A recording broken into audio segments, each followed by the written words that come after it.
Assalamu alaikum everyone, welcome to another episode of Campus to Career. In today's episode, we are joined by a proud alumni of MAJU, Mr. Sunaif Aziz, the CEO and founder of Cognovo. He has been closely working in business process automation projects in Middle East and Europe since last 15 years. He's here to guide students to excel in this rapidly transforming digital world. So welcome sir, or I should say welcome back.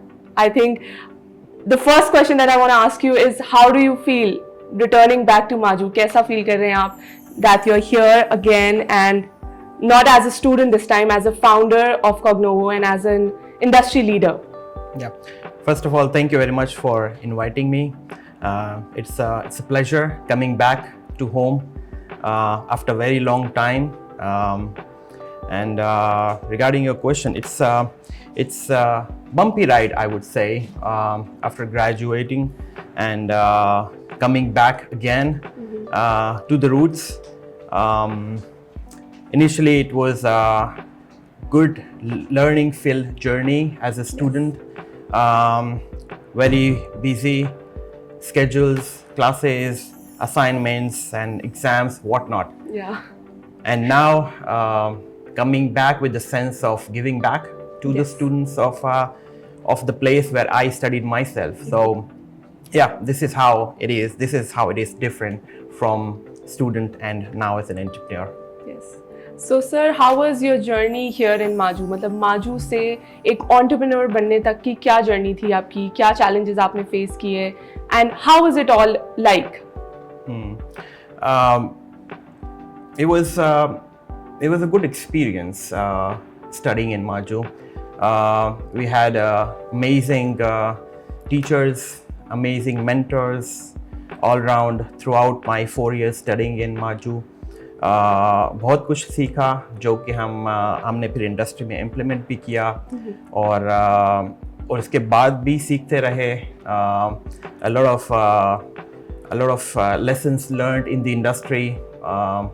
कैसे काम करना है और कैसे आगे बढ़ना है. कैसे जो है वो जो भी हमने सीखा था माजू में उसको किस तरह इम्प्लीमेंट करना है और जो चैलेंजेस है उसको ओवरकम कैसे करना है, इस तरह की चीज़ें. But it's been an amazing journey. I'm really happy that I'm here right now. And did you face any challenges in this journey? Of course, there are challenges everywhere, even as soon as you land in the industry. तो उसमें बहुत सारी चीज़ें हैं. For example कि जो भी आप सीखते हैं यहाँ पे वो किताबों तक most of the time relevant होता है. As soon as you land in the industry and you start working, you get to know the reality. Yeah. And most of the time it's way different than in the books.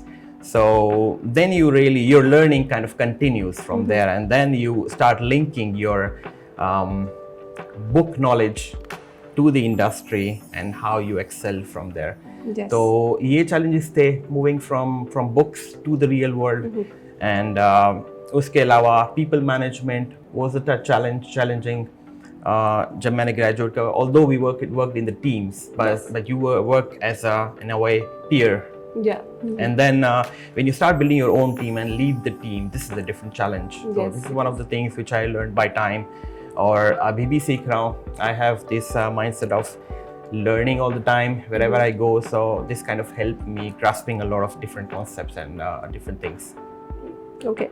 So as an alumni and an employer, sir, what are the changes that you see in now graduates of MAJU? मतलब अब उनमें क्या changes हैं which are better, like positive changes, and what are some mistakes that they are making in the industry right now?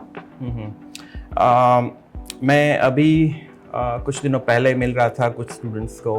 तो मैंने observe किया कुछ changes जो हमारे ज़माने के स्टूडेंट थे उनमें और अब मैंने ये नोट किया कि उनके जो वे ऑफ थिंकिंग है वो बहुत डिफरेंट है. क्योंकि अब उनको एक्सपोजर है बहुत सारे टूल्स का. अब वो आज की जनरेशन में AI यूज़ कर रहे हैं. तो of course उनका जो analytical thinking है वो उस तरह चल रही है. We were the in a way generation of books. हमारे पास books थी और ज़्यादा Google था और थोड़ी बहुत knowledge online digital knowledge थी. तो इस तरह की काफ़ी changes हैं. मैंने देखा है कि इस generation की जो students हैं वो काफ़ी motivated हैं और वो काफ़ी aware हैं सिनारियो से, चीज़ों से. तो ये भी काफ़ी हेल्प करता है आगे बढ़ने के लिए. जहाँ तक कि शॉर्ट कमिंग्स हैं स्टूडेंट में, जो मैं इंडस्ट्री में देखता हूँ, अगर मैं किसी फ्रेश ग्रेजुएट से बात करूँ या तो अपनी टीम में हायर करूँ, मुझे ये लगता है कि उनमें जो है वो समटाइम्स लिसनिंग का प्रॉब्लम, कम्युनिकेशन स्किल्स आ गई फॉर एग्जांपल. तो as a mentor, I know that I need to adjust my style according to the student. But sometimes it becomes way more difficult that people are not willing to listen. You know, ये reason हो सकता है कि शायद उनका exposure इतना हो गया tools का कि वो समझते हैं we know everything. This is one of the things they need to work on. मैं criticize कर रहा हूँ in a positive sense, so whoever is watching can relate to it and then maybe improve. उसके अलावा दूसरी ये चीज़ें होती हैं कि अगर वो इंडस्ट्री में आते हैं काम करने के लिए, तो उनको जो है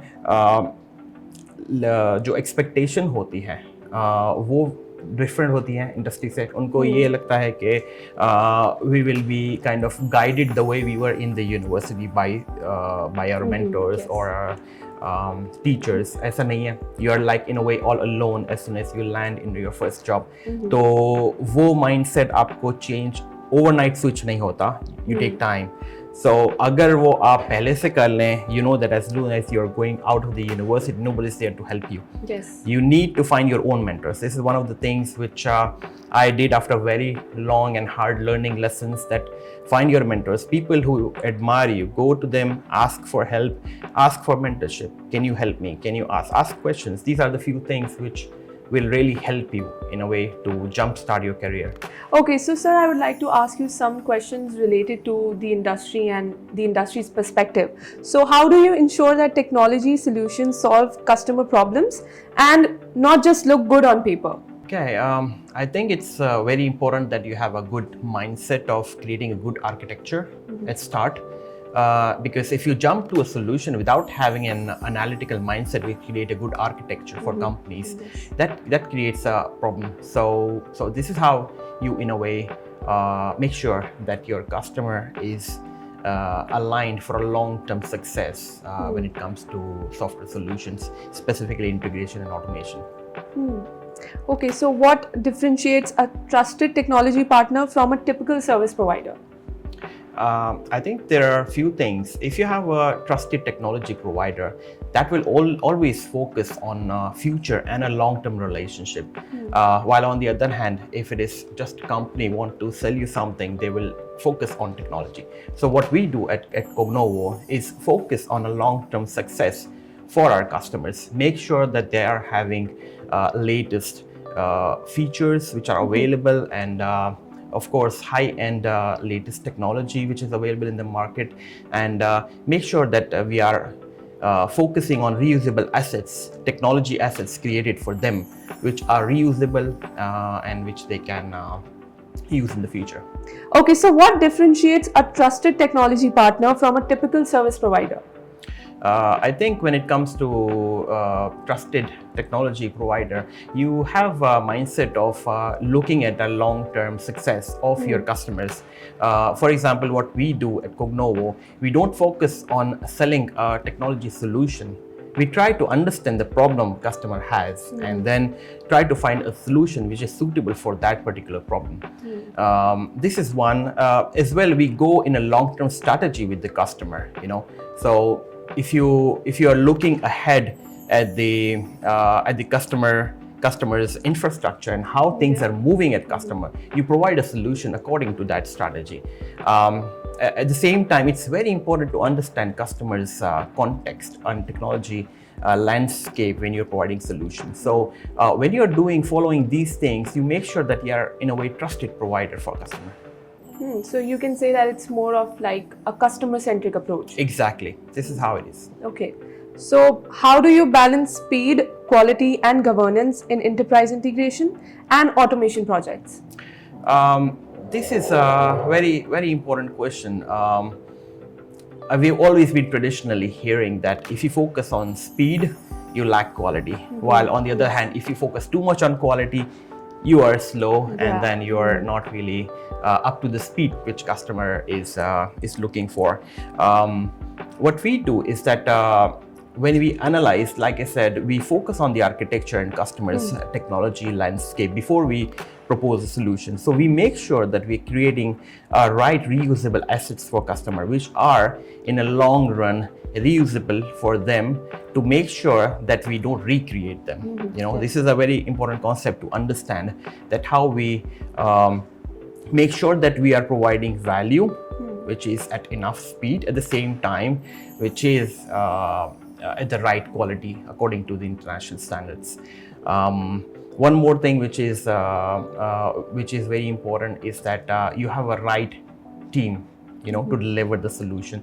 If your team is not really capable of providing or does not have an experience creating these kind of reusable assets, that could be a challenge, in the long term.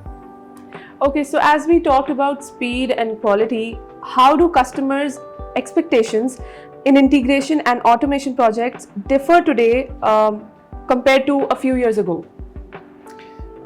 Customers these days are looking for solutions very fast. Sometimes they are coming up with a requirement to have a solution within days, Yes. So this is quite challenging at times, but this is how we learn when you work, So this is something which has changed drastically over time. With the newer technology and newer solutions and applications coming over time, customers' demand are increasing every day, and this is one thing as well. With the evolving situation and then the application and in the technology sector, the scalability, demand for the scalability and security is also kind of inherently increased, and then they by default expect that the solution which we are giving them has the latest security features available. So these are a few things which are very important when you're looking for a solution these times compared to before. Okay, so what principles guide your decision making when delivering solutions for enterprise customers?